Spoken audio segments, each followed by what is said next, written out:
মৰমৰ ছাত্ৰ ছাত্ৰীসকল, আজি মই কেইটামান বিজ্ঞান বিষয়ৰ অৰ্থাৎ ক্লাছ 9ৰ বিজ্ঞান বিষয়ৰ কেইটামান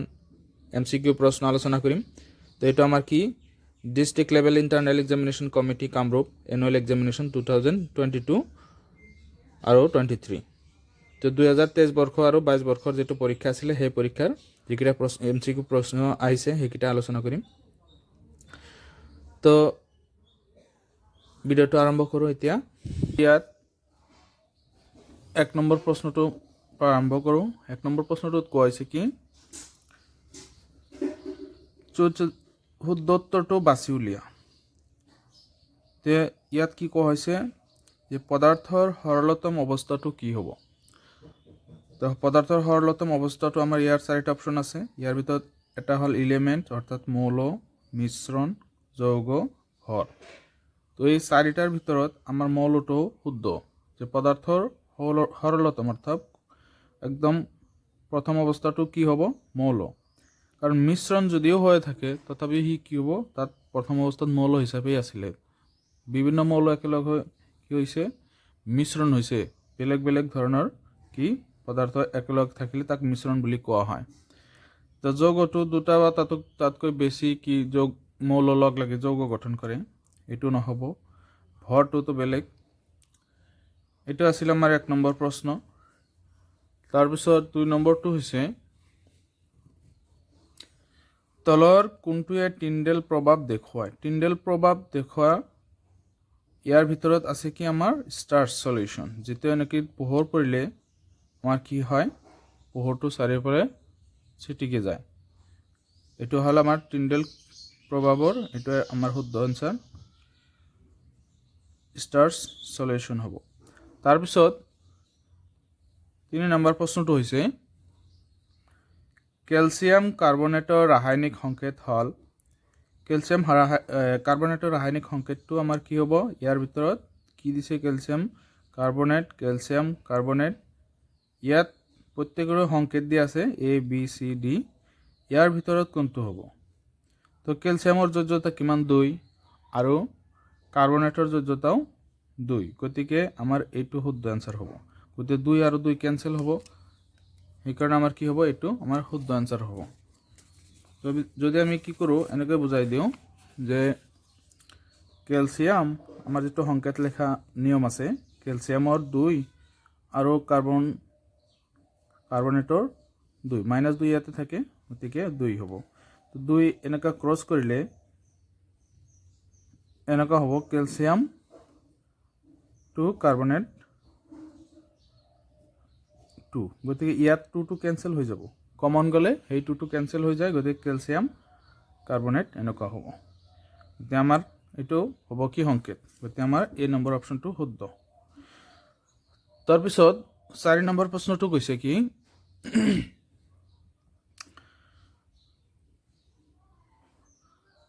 ক্লোৰিন আয়নত যোজক ইলেক্ট্ৰনেৰ সংখ্যা কিমান। তো ক্লোৰিন আয়নত যোজক ইলেক্ট্ৰন 8টা আছে। আমাৰ বি নম্বৰ অপশনটো শুদ্ধ, কাৰণ ক্লোৰিন হল আমাৰ 17 নম্বৰ মৌলটো। তো আমাৰ ইয়াতে কি হৈ আছে নিয়নলৈকে অৰ্থাৎ 10 নম্বৰ মৌললৈকে আমাৰ কি সম্ভ্ৰান্ত গ্যাস 10 নম্বৰ মৌল নিয়ন। তো নিয়নলৈকে 10টা আমার সম্ভ্রান্ত গ্যাস সুস্থির হৈ আছে। তার পিছত তার পরবর্তী খোলটো পূরণ করার কারণে কেইটা স্টকটো পূরণ করার কারণে 8টা ইলেক্ট্রনের প্রয়োজন। এই কারণে কি হ'ব ই 8 হ'ব। ইয়াৰ ইলেক্ট্ৰন হ'ব কিমান যোজক ইলেক্ট্ৰন 8টা হ'ব। তাৰ পিছত এতিয়া আমি কি কৰিম 5 নম্বৰ প্ৰশ্নটো চাও।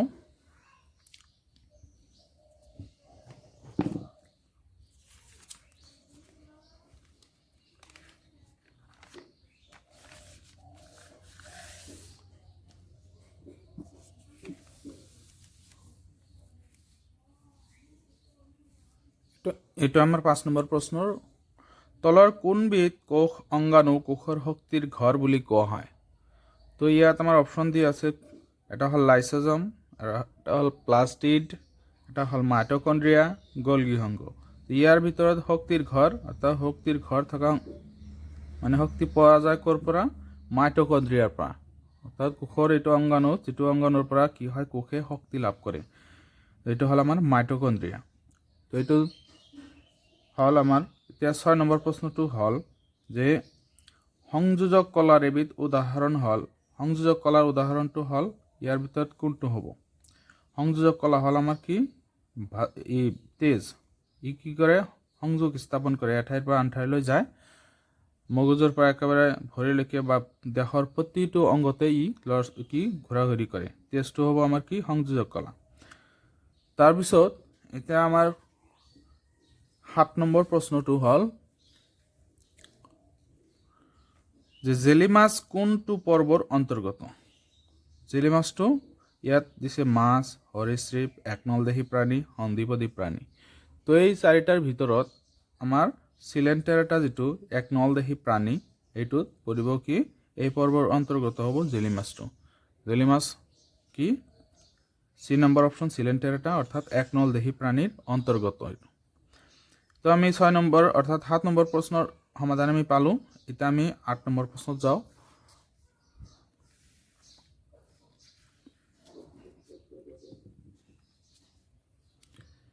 8 নম্বৰ প্ৰশ্নটো হৈছে যে বেগৰ এসআই একক হল বেগৰ এসআই একক হল আমাৰ কি মিটাৰ পাৰ সেকেন্ড আমি আগতে জানো আৰু মিটাৰ পাৰ সেকেন্ড স্কয়াৰ হল ত্বৰণৰ আমাৰ নালাগে কি আমাৰ বেগৰটো হল মিটাৰ পাৰ সেকেন্ড এইটো হ'ব আমাৰ কি বেগৰ এসআই একক তো আমাৰ 8 নম্বৰ প্ৰশ্নৰ সমাধান হল এটো তাৰ পিছত আমি 9 নম্বৰ প্ৰশ্নলৈ যাও 9 নম্বৰ প্ৰশ্নটোত কোৱা হৈছে গতি বিষয়ক দ্বিতীয় সূত্ৰৰ গাণিতিক ৰূপটো হল কি আছিল F = mb F = mgh F = ma F = mg তো এই চাৰিটাৰ ভিতৰত আমাৰ সি নম্বৰ শুদ্ধ F = ma যেনে গতি বিষয়ক দ্বিতীয় সূত্ৰৰ গাণিতিক ৰূপটো হল যে F = ma এটা আমি পালো এটা 10 নম্বৰ প্ৰশ্নটো চাও বিক্ষোভৰ পৰা মেৰুলৈ মাধ্যাকৰ্ষণিক ত্বৰণৰ জিৰ মান কি হয় বাড়ে নে কমে নে একেই থাকে নে উপরে এটাও নহয় এটা আমার কি হবো বাড়ে যে বিক্ষোভৰ পৰা যিমান মেৰুলৈ মাধ্যাকৰ্ষণিক ত্বৰণৰ মান কি হয় বাড়ে এটা আমাৰ এই নম্বৰ অপশনটো শুদ্ধ তো এটো আছিল আমাৰ 10 নম্বৰ প্ৰশ্নৰ সমাধান এটা আমি 11 নম্বৰ প্ৰশ্নটো চাও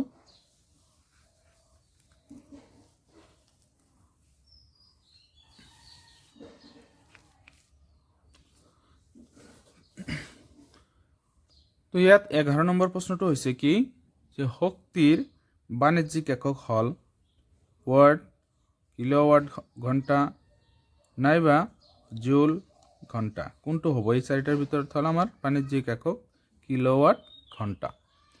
আমাৰ বি নম্বৰ অপশনটো শুদ্ধ যে শক্তিৰ বাণিজ্যিক একক হল কিলোওয়াট ঘন্টা এটা আমাৰ বিদ্যুতৰ ক্ষেত্ৰত ব্যৱহাৰ হয় তো এটা আমি কি কৰিলো 11 নম্বৰ প্ৰশ্নৰ সমাধান পালো এটা আমি 12 নম্বৰ প্ৰশ্নটো চাও 12 নম্বৰ প্ৰশ্নটো হৈছে দুটা অনুক্ৰমিক সংকোচন বা দুটা অনুক্ৰমিক তনভৱনৰ হল কম্প্ৰেশন আৰু ৰিল্যাক্সেশন অনুভৱনৰ মাজৰ দূৰত্বক কোৱা হয় কি কোৱা হয় the distance between two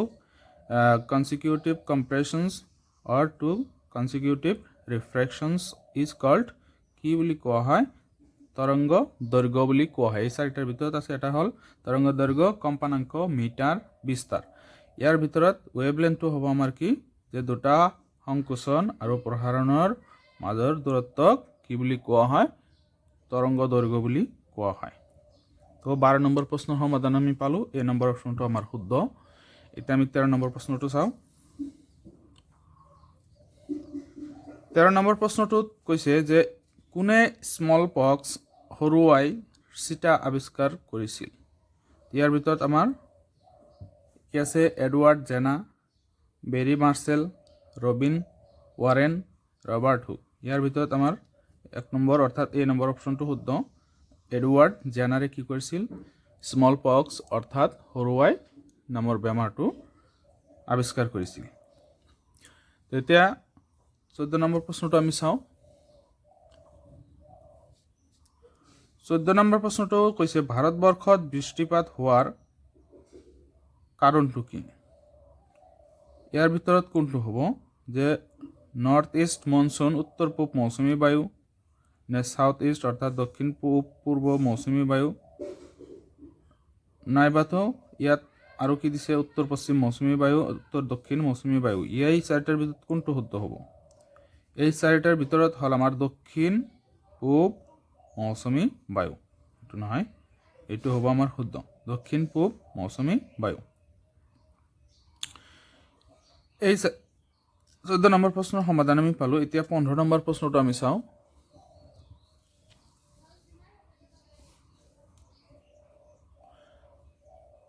তলৰ কোনটো ক্ষুদ্ৰ মাত্ৰিক অনুপোষক তো অনুপোষক আমাৰ কি আছিল দুই প্ৰকাৰ আছিল এটা হ'ল ক্ষুদ্ৰ মাত্ৰিক আৰু এটা হ'ল ম্যাক্ৰো আৰু মাইক্ৰো দুটা আছিল যেনেকৈ এটা ক্ষুদ্ৰ মাত্ৰিক আৰু বহুলভাৱে ব্যৱহাৰ হোৱা এটা আছিল অতিমাত্ৰা আৰু ক্ষুদ্ৰ মাত্ৰিৰ ভিতৰত আমাৰ ইয়াতে কি কি দিয়া আছে জিংক ক্যালসিয়াম ম্যাগনেসিয়াম সালফাৰ এই কিটাৰ ভিতৰত আমাৰ জিংক হ'ব কি ক্ষুদ্ৰ মাত্ৰিক অনুপোষক তো এটা আছিল আমাৰ 15 নম্বৰ প্ৰশ্নৰ সমাধান 16 নম্বৰ প্ৰশ্নটো চাও আমি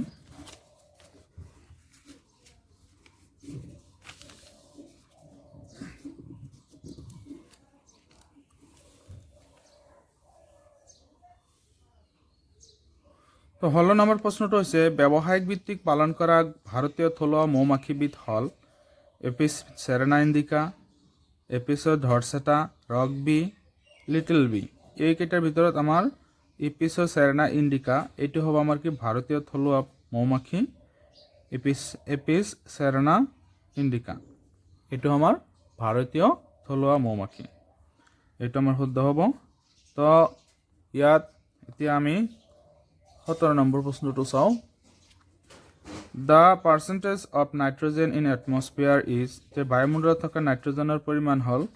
কিমান 78% 80% 20% 1.01% কোনটো হ'ব তো বায়ুমণ্ডলত আমাৰ 78% কি আছে নাইট্ৰজেন গ্যাস আছে এটা আমি জানো এতিয়া 14 নম্বৰ কি 18 নম্বৰ প্ৰশ্নটো হল The audible range of human being is যে মানুহৰ শ্ৰাব্য সীমা হল কিমান 20 হাৰ্জৰ পৰা কিমান 200 হাৰ্জ আৰু কি হৈছে 20 hertz to 20 kilo hertz 20 hertz to 2000 hertz 20 hertz to 1000 hertz তো এইটো আমাৰ এইটো শুদ্ধ হ'ব যে 20 হাৰ্জৰ পৰা কিমান 20000 হাৰ্জলৈকে কি 20 কিলো হাৰ্জলৈকে 20 কিলো হাৰ্জ মানে হল আমাৰ কি 20000 হাৰ্জ তো আমাৰ বি নম্বৰ অপশনটো শুদ্ধ এতে আমি কি কৰিম এতিয়া আমি 19 নম্বৰ প্ৰশ্নটো চাওঁ তলৰ কোনটো ওজন স্তৰ ক্ষয়ৰ কাৰণ ইয়াৰ ভিতৰত দিছে কাৰ্বন ডাই অক্সাইড বৃদ্ধি কাৰ্বন ডাই অক্সাইডৰ হ্ৰাস অক্সিজেনৰ হ্ৰাস ওপৰৰ এটাও নহয় তো আমাৰ ইয়াৰ অপশন শুদ্ধ হ'ব ডি নম্বৰটো ওপৰৰ এটাও নহয় ইয়াৰ ভিতৰত যিকেইটা গেছে আমাৰ কি কৰে ওজন স্তৰ ক্ষয় কৰে ইয়াৰ ভিতৰত নাই গতিকে আমাৰ কি হ'ব ডি নম্বৰ অপশনটো শুদ্ধ হ'ব তাৰ পিছত 20 নম্বৰ প্ৰশ্নটো হৈছে কি যে ম্যাগনেসিয়ামৰ বাবে তলৰ কোনটো শুদ্ধ ইলেক্ট্ৰনৰ বিন্যাস হ'ব ম্যাগনেসিয়াম কিমান নম্বৰ মৌল 12 নম্বৰ মৌল গতিকে 12 নম্বৰ মৌল যদি হয় তেতিয়াহলে তাৰ ইলেক্ট্ৰনৰ বিন্যাস কি হ'ব 282 কাৰণ 2 8 10 10 2 12 12 হলে এইটো আমাৰ কোনটো এইটোৰ লগত মিলিব অৰ্থাৎ সি নম্বৰ অপশনটো আমাৰ কি হ'ব শুদ্ধ হ'ব 282 এইটো হল শুদ্ধ ইলেক্ট্ৰনৰ বিন্যাস ম্যাগনেসিয়ামৰ তো এইকিটা আছিল আমাৰ কি যে এমসিকিউ প্ৰশ্ন আছিল 20টা ক্লাস 9 2023 বৰ্ষৰ যিখিনি পৰীক্ষা হল বাৰ্ষিক পৰীক্ষা সেই পৰীক্ষাৰ এইখিনি আমাৰ এমসিকিউ প্ৰশ্ন আছিল তো ভিডিওটো আজি ইমানতে সামৰিছো যদি এই ভিডিওটো ভাল লাগে প্লিজ চেনেলটো সাবস্ক্ৰাইব কৰি দিব লাইক কৰিব শেয়াৰ কৰিব আৰু যদি কোনোবা ঠাইত বুজা নাই তেন্তে কমেন্টছ কৰি জনাব আমি সেইবোৰ আপোনালোকক শুদ্ধ কৰি দিয়াৰ কাৰণে চেষ্টা কৰিম ধন্যবাদ